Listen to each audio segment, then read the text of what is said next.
While it's too early to start putting up Christmas lights and planning your outfit for New Year's Eve, planning for the 2024 Formula 1 season is in full swing. The 24-race calendar is locked in.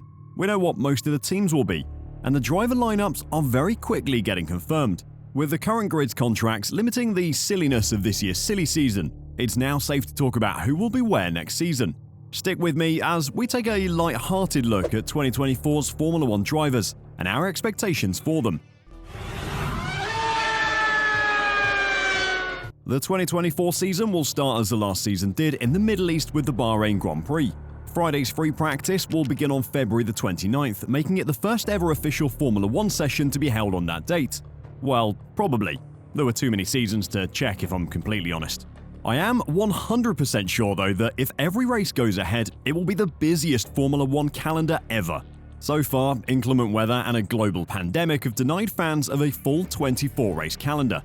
Despite Max Verstappen's current domination of the sport, every season brings new opportunities for every driver. Speaking of Red Bull, let's start with their driver lineup for next season. Not only is Max Verstappen cruising towards a third straight title in 2023, but he also holds the longest current contract on the grid, with his current deal set to expire in 2028. In the RB19, he's found the perfect partner for his undeniable talent. Many will expect next season to be the same, but things have gotten closer as the season has gone on, and any of the 5 drivers outside of Red Bull who have shared a podium with him will fancy their chances. Actually, Esteban Ocon probably won't. At the rate Alpine is getting rid of staff, he'll probably have to change his own tyres in 2024, but more on that later. Anyway, Max is staying and will be favourite for the title, but don't expect a repeat of this season. Alongside him will be Sergio Perez. Despite all the speculation, he has a contract till the end of 2024. Daniel Ricciardo was the last driver to get a contract ended a season early. It cost McLaren just over $20 million to do it, but it was more than worth it. Ricciardo was terrible in 2022. The calls for Checo to be replaced might make you think he's had a terrible season as well, but that really isn't the case. Axing a driver who's second in the championship would be madness, even by Red Bull's driver tolerances. Will he be a title challenger? Absolutely not. But he'll take points off Max's competitors, and that's what Red Bull want. The first of those competitors is Mercedes, though Aston Martin, McLaren or Ferrari could be best positioned next year. At the time of writing, Mercedes have exactly 0 drivers confirmed for 2024. The big question is obviously Lewis Hamilton, whose contract negotiations have been ongoing for over a year now, something that isn't normally a good sign. Nonetheless, it seems pretty safe to assume he'll be staying for next year, as Mercedes have managed to make massive improvements to their car this season and look the likeliest to challenge Red Bull most weekends. They aren't there yet, but the new season will bring new opportunity. A completely reworked chassis to suit their new side pods is guaranteed, and could give them a big enough performance boost to be on Red Bull's level again. Does anyone fancy a repeat of the 2021 title fight? I know I do. Then there is George Russell, who despite being out of contract next season, has managed to avoid almost any speculation. Let's be honest, he hasn't lived up to the hype of last year. Lewis has him beat this season, and his one podium is pretty forgettable when surrounded by okay performances. A single race doesn't make a season after all. Will he be in a Merc seat next year? 100% yes. There's no one available who would do a better job, and he's done enough to get more time. Expect an announcement in the near future of a 2-year contract with the option to extend for some more if Mercedes decide he deserves it.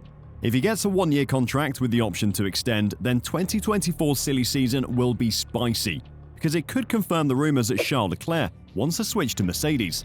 Leclerc will be at Ferrari next year though, with Carlos Sainz alongside him. Ferrari aren't going to axe either of them, and with nowhere for them to go at the moment, there's no point in making a switch. They should just enjoy their multi-million-dollar contracts for now. Carlos can afford to wait another year before making the switch to the soon-to-be Audi team. Leclerc would only move to another top team, and at the moment, none of them have an opening. While Ferrari haven't been as good as they were at the start of 2022 this year, there are signs of improvement under Vasseur. The car is improving in line with the rest of the grid, ignoring McLaren and Aston Martin of course. The pit wall have obviously been reading Formula 1 racing for dummies before bed as well. Will either driver challenge Max? History says no, but Ferrari aren't due a title win. Perhaps their biggest threat is also the most exciting looking team on the grid, McLaren. Oscar Piastri and Lando Norris appear to be the driving pair that dreams are made of, and they're both still under contract for 2024. Lando will be in his 6th season, and with the upgrades McLaren have brought to the MCL60, he finally has the car to match his talent. Beside him is a rookie who is now looking like he could be the next Lewis Hamilton or Max Verstappen. Alright, it's probably a little premature to be saying that, but Piastri has been incredibly impressive in the new and improved McLaren, and how he handled the media after the Carlos Sainz incident at Spa showed that same steely resolve that made Kimi Raikkonen a fan favourite for so many years. Like Ferrari, they could challenge Red Bull if the off-season goes right. They have the drivers to do it, now they just need the car. Max versus Lando for the driver's title? That would be a spicy fight. Well, it will be unless Fernando Alonso has something to say about it. His contract runs till the end of 2024, and unless the rumours of Lance Stroll's tennis career are true, the two of them will be at Aston Martin next season. Alonso has a mutinous reputation, but at Aston Martin, he seems to have found a team worth supporting. From giving Lance live coaching feedback during races, to complimenting everyone from the pit wall to the factory, he appears to be back to those incredible 2 seasons at Renault almost 2 decades ago. The only real question mark about this driver lineup is Lance Stroll's continuation in the sport. We've heard people say he never really wanted to be in Formula 1 to begin with, that he's lost interest due to the constant accusations of being a pay driver, that he knows he's hit his peak and wants to turn his attention elsewhere. He's a young son of a billionaire. If he decides he wants to play tennis professionally while he has a chance, then more power to him. The money definitely doesn't matter. Speaking of money, MoneyGram Haas just announced they're sticking with their 2 drivers for 2024. And how's that for a terrible transition? but yeah, Haas will have Hulk and K-Mag again in 2024. The team has not been good this season due to issues with tyre and braking temperature control, which apparently could be resolved for the Dutch GP. Nico Hülkenberg has been particularly impressive, with his 2nd place in qualifying in Canada being the undoubtable highlight. Kevin Magnussen, on the other hand, has been a bit disappointing after showing Mick Schumacher what it's like to have an actual F1 driver as a teammate in 2022. With no good options for a replacement though, and Gunther swearing he'll never work with a rookie driver again, Kev is safe for now. Will they challenge for anything apart from the occasional points finish? Absolutely not. Will they continue to bring a comedic brightness to the sport? Absolutely, but don't call Gene and tell him I said that. Alpine are less easy to predict. Esteban Ocon and Pierre Gasly will both be back for 2024, but will the team still be Alpine, or will Renault decide they've had enough and sell the team as they've done many times in the past? Whether it is Alpine or Andretti Autosport on the grid, these two will be there doing what they can to pick up the scraps behind the frontrunners. The 100-race plan is in tatters, and with the team's management in constant flux, they won't be improving next season. Actually, I wouldn't be surprised to see them fall behind the other team that has a name change for next season. In what will be the first season without Alfa Romeo as their partner, Sauber will have the comforting and familiar presence of Bottas in their car. The constantly bare-bottomed Finn hasn't had the machinery to score regular points this season, but he hasn't lost that impressive consistency that made him so valuable to Mercedes for so many years.